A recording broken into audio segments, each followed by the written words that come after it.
Okay, this is my 1967 International Scout pickup, 800, for sale on eBay. Today is May 27th, 2014. I want to run around the pickup and go over some of the finer points.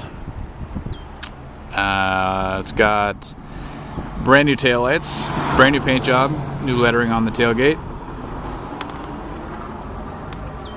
The rear bumper is a custom tube bumper that I made and had powder coated black. This truck is completely done from the frame up, including underneath. And everything is painted nice and fresh. The underside of the body, the frame rails, the leaves, everything. It has a conversion where we put the axles under the springs to give it that extra little bit of lift, because I came back and put on wheels and tires. The wheels are XD Series 17-inch, and underneath are the disc brake conversion kit for the Dana 44 axle and the Dana 27 axle in front. The tires on the XD wheels are Kumho Road Venture, and the size is 265/70/17s. So the disc brake conversion is front and rear. And as far as underneath goes, we also did the new driveline to get it running even smoother. It's balanced. We just put that in about a month ago, and it definitely helps in getting this thing run smoothly.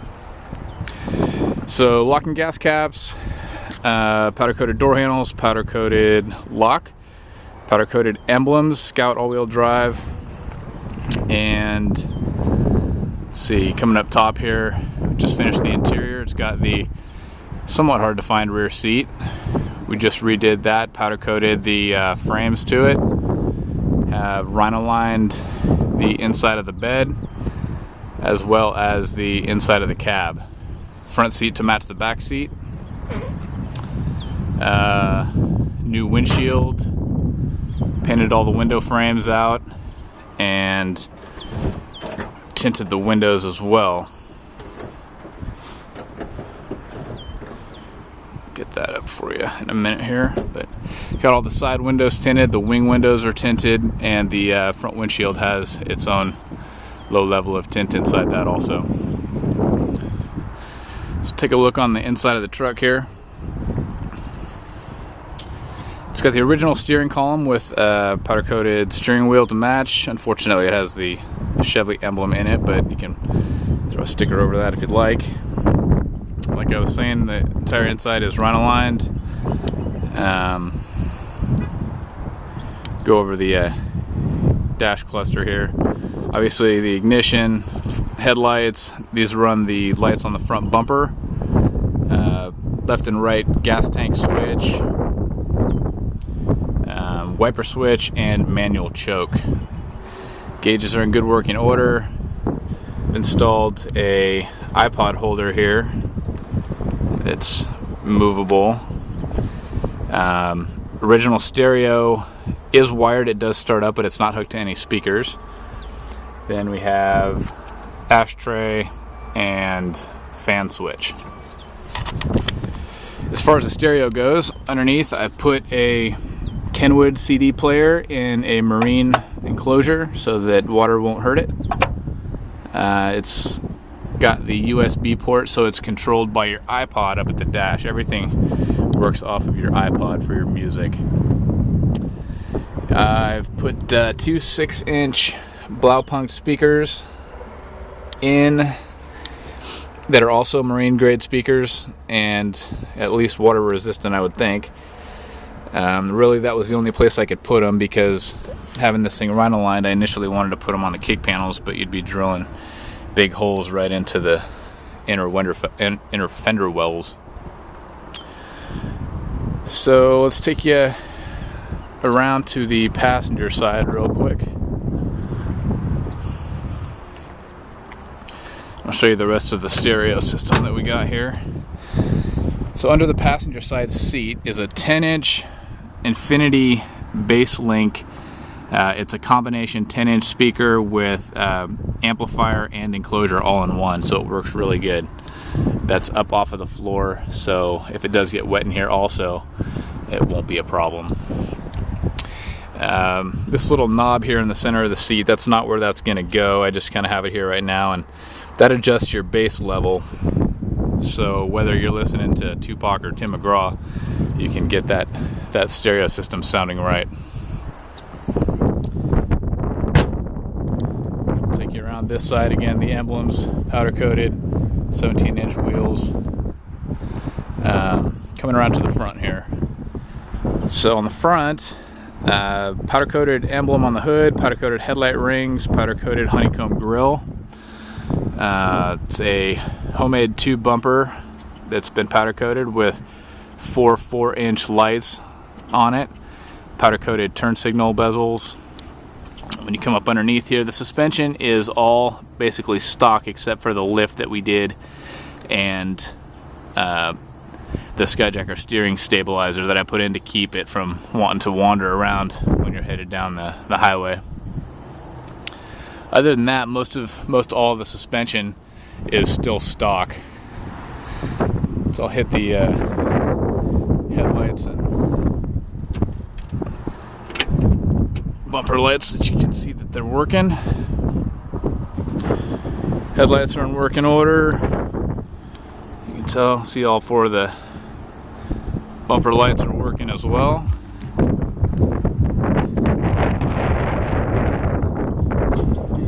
That just kicked on the stereo also, so you can hear that the stereo is working. One thing that's missing right now is the strap for the door that goes right here that prevents it from swinging all the way open. It doesn't hit anything when it's open, but it just prevents it from opening any farther than about here. And I have those that just haven't been installed yet, so I'll be putting those on prior to sale.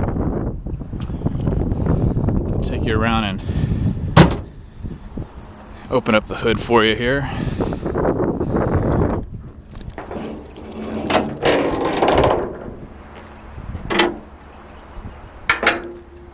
Let me turn the headlights off before I kill the battery.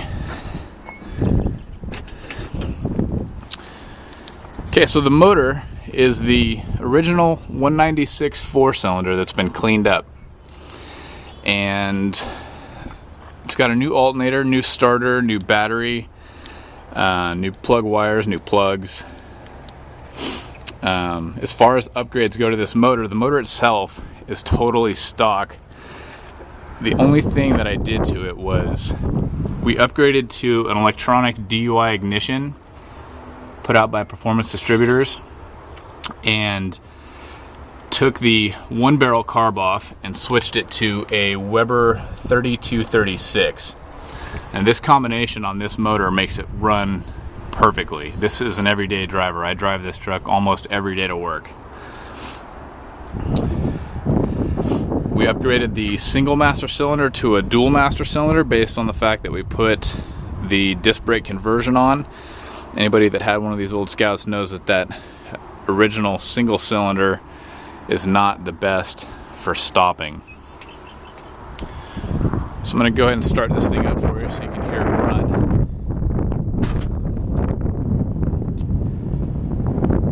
So there is actually a trick to starting this truck when you have the bigger carburetor on it. What you want to do is in the morning when it's been sitting overnight or it's cold, you're going to want to pull the manual choke all the way out. Okay? At no point do you want to touch the gas. Don't tap the gas, don't give it a little gas to start it, leave it completely alone. Pull the choke out and then go ahead and start it up. It'll fire up. You want to let it run like that for about a minute. Push the choke back in, you're good to go. Any other time during the day, after it's been started in the morning, leave the choke in, make sure you're not in any gear, and go ahead and fire it up. It starts right up every time.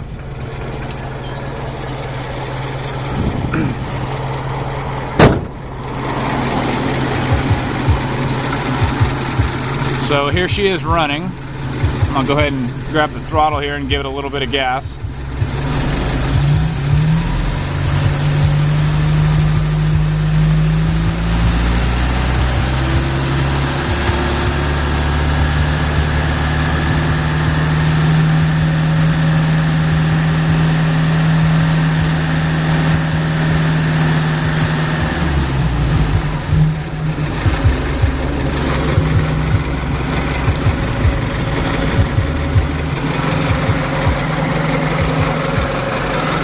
It's clean in here. It's all been freshly painted. The heater core here works like a champ and has been powder coated as well. The brake lines were even painted. All the nuts that hold the fenders on have been painted. Pretty much what you see here is what you get. It runs like a champion. I don't know if I forgot to mention that the exhaust is a Flowmaster.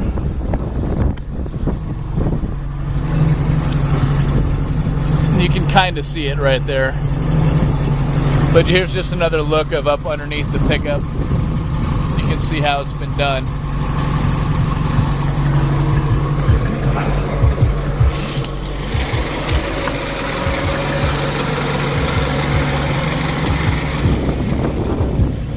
Let me go ahead and shut her off here. So I think that's about it. I'll take another shot here of the interior. And 4x4 works good, high and low.